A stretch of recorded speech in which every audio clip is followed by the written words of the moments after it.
दोस्तों नमस्कार। 4 PM गुजरात पर आप सभी का बहुत बहुत स्वागत है। मैं हूं आपका दोस्त मयूर जानी। दोस्तों आज इस कार्यक्रम में मैं आपको 3 अलग अलग दृश्य दिखाने वाला और उन तीनों के तीनों दृश्य में आप देख पाएंगे कि मुख्य चुनाव आयुक्त ने जो पहले चरण के दिन बात कही थी, उससे पहले भी जो बात कही थी कि भाई आप वो शायरी भी सुना दी थी एक, जब गड़बड़ी पर जो है गड़बड़ी हो सकती है उस पर सवाल किया गया। वो उसके बाद तो गायब है, राजीव कुमार साहब उसके बाद तो गायब है, दिखते नहीं है, कहां पे कोई नहीं जानता। लेकिन वो जो fair and free and fair and पारदर्शी चुनाव की जो बातें की थी, जो देश की जनता को जो वादा किया गया था, वो कैसे लगातार हर एक चरण में वो वादा जो है वो चकनाचूर हो रहा है, वो मतलब टूट फूट के जो है बिखर जा रहा है, वो हम हर चरण के बाद दिखाते हैं, आप तक पहुंचाते हैं। आपने देखा कि गुजरात के है ना, ये दाहोद लोकसभा कंस्टिट्यूएंसी में किस तरह से स्थानिक भारतीय जनता पार्टी के नेता के सुपुत्र ने दारू के नशे में धुत होकर वो पूरा प्रथमपुरा का पूरा जो बूथ है वो कब्जे कर लिया था। कैसे अपने हिसाब से ईवीएम में वो वोट डाल रहा था बीजेपी को, और कैसे कह रहा था कि ये ईवीएम तो अपने पिताजी की मिल्कियत है। और ऐसे बहुत सारे एग्जाम्पल हमने आपको दिखाए। हम और 3 एग्जाम्पल दिखाने जा रहे हैं ताकि ये जो सुप्रीम कोर्ट भी जो है वो ये मान के चल रही है और हमको दिलासा और भरोसा देने की कोशिश कर रही है कि इलेक्शन कमीशन पर भरोसा करे, तो हम ये सुप्रीम कोर्ट तक पहुंचाना चाहते हैं कि नहीं कर सकते हैं। आप शायद, जैसे कि वरिष्ठ एडवोकेट दुष्यंत दवे ने कहा कि आप भी कोई आइवरी टावर में तो रहते नहीं है, आप भी तो इस देश में आम लोगों की तरह आप जमीन पे ही रहते हैं।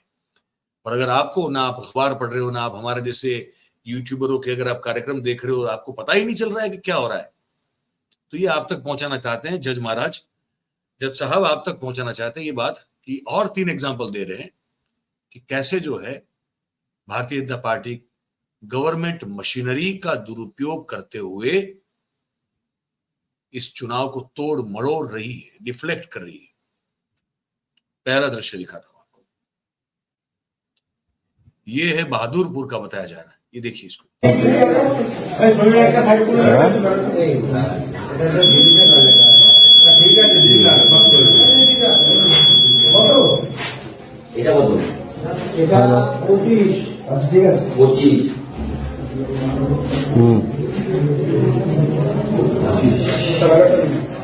हेलो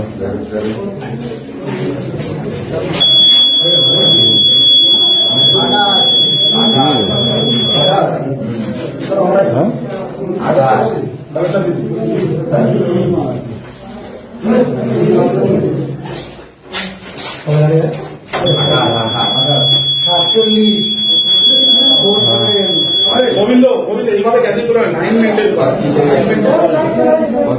47 ওটাই তো বলছি না, এত ভোট হচ্ছে না 47 করবে। হ্যাঁ আচ্ছা 970 কত 970। एक बार जरा फिर से देखें आप, ये देखें इसको आप।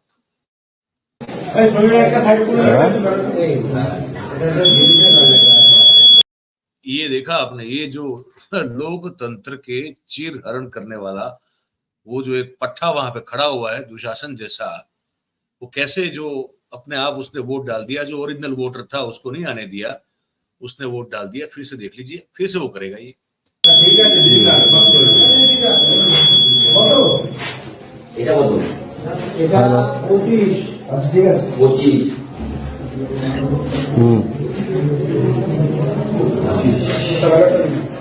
हेलो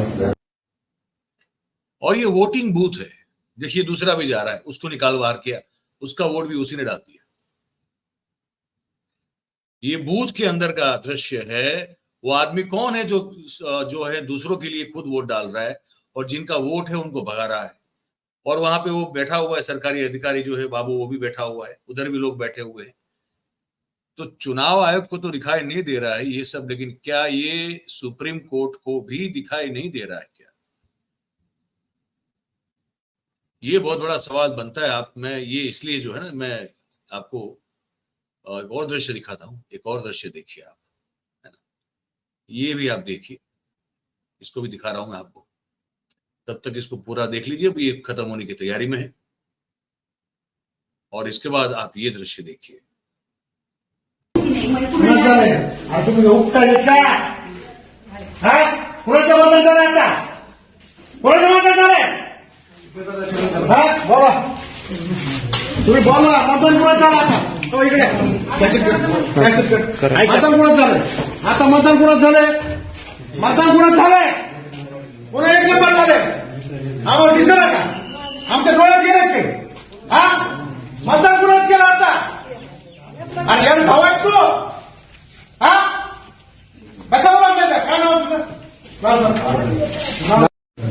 माझं कोण झालं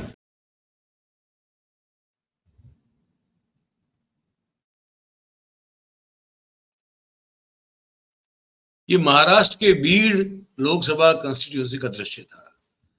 शरद पवार साहब वाली जो एनसीपी है, उसके जो वहां के स्थानीय लीडर थे, वो गुस्से में आकर जो है चुनाव अफसर जो अधिकारी बैठे हैं उनसे ये झगड़ा कर रहे हैं कि तुम लोग कर क्या रहे हो, यहाँ पे बोगस वोटिंग हो रहा है। वो कहने के लिए जवाब नहीं है कोई भी, क्योंकि सब जो है वो बिके हुए हैं या तो बिके हुए हैं या दबे हुए हैं या पता नहीं क्या। लेकिन सब जो है दुशासन की भूमिका निभाते हुए नजर आते हैं। क्या चुनाव आयोग और सुप्रीम कोर्ट को ये भी नहीं दिख रहा है क्या? एक और दृश्य दिखाते हैं, ये भी देखिए आप, सुनिए ध्यान से इसको। 5+ बुजुर्गों का और हैंडीकैप का घर घर जाके बैलेट पेपर से वोट डलवाए जा रहे हैं प्रशासन के द्वारा। ये हमारे प्रशासन के साथी हैं, इनका हम कोई दोष नहीं दे सकते, क्योंकि इनको जिस तरह की इंस्ट्रक्शन सरकार की तरफ से मिली है ये उनको फॉलो कर रहे हैं। लेकिन यहां पर आप देखेंगे ये बैलेट बॉक्स है, इस पर ये एक लॉक लगा हुआ है, कोई सील नहीं है। जो इसके अंदर बैलेट डाला गया है वो एक इनवेल्व के अंदर डाला गया है, लेकिन इनवेल्व के ऊपर भी कोई सील नहीं लगी हुई है। इसका मतलब है इनको उठा के कैथल ले जाके ये सारे के सारे बैलेट चोरी होंगे, इनके ऊपर अपनी सुविधा अनुसार वोट डाले जाएंगे। ये चंडीगढ़ मेयर की तरह एक बहुत बड़ा घोटाला है और प्रशासन को हम आगाह कर देना चाहते हैं, इसको अभी रोका जाए और दोबारा से इसकी मतलब वोटिंग हो प्रॉपर तरीके से। साथ में जो भी लोग मतलब एजेंट हैं या पॉलिटिकल पार्टियां हैं, उनके नुमाइंदों को सूचित किया जाए, उनके नुमाइंदे साथ में होने चाहिए। जिस तरह से वोटिंग बूथ के अंदर एजेंट बैठते हैं, एक के सूचना जरूर होनी चाहिए, वो भेजते हैं या नहीं भेजते हैं, एक बंदा पॉलिटिकल पार्टीज की तरफ से होना चाहिए। लेकिन ये बिल्कुल महाघोटाले की तरफ संकेत करता है। कोई सील नहीं है, कोई इन्वेल्व के अंदर इन्वेल्व के ऊपर सील नहीं लगाई गई, तो इसको तो कोई भी आदमी वहां जाके खोल के और अपना चेंज कर देगा और गोंद लगाया।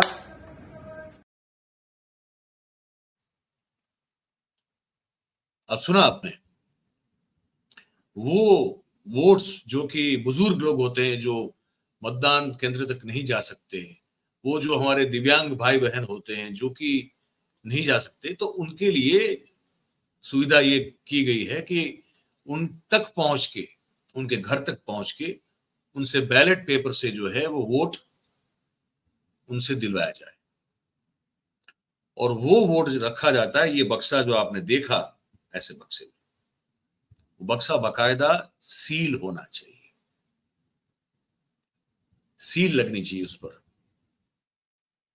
तो आपने देखा वो नहीं लगी हुई, वो ऐसे, वो जो यहां से वो बैलेट जाता है, वो जो हिस्सा होता है, जो गैप होता है, उस पर भी सील होना चाहिए और ताला जो है उस पर भी सील होना चाहिए।